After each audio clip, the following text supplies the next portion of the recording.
నాన్న, ఆ క్యామెల్కేంటి అంత పెద్ద హంప్ ఉంది అని పిల్లాడు అడిగాడు. దానికి నాన్న, అది డెజర్ట్స్లో ఉంటుంది కదా, నీళ్ళు ఎక్కువ దొరకవు, దొరికినప్పుడే ఎక్కువ తాగేసి అలా స్టోర్ చేసుకుంటూ ఉంటుంది అని నాన్న చెప్పారు.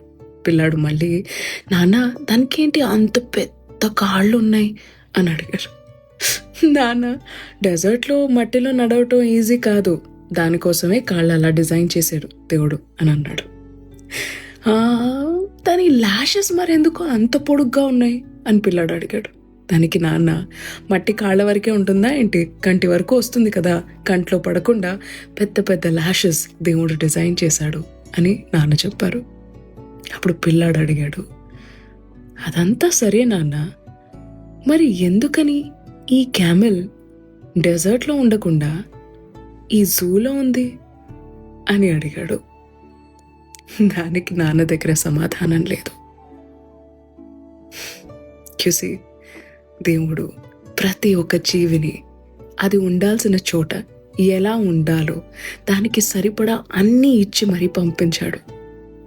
నీతో సహా ఈ సొసైటీలో నువ్వు బ్రతకడానికి నీకు కావాల్సిన స్కిల్స్ అన్నీ నీకున్నాయి. జూలో కూర్చోకు, సరేనా?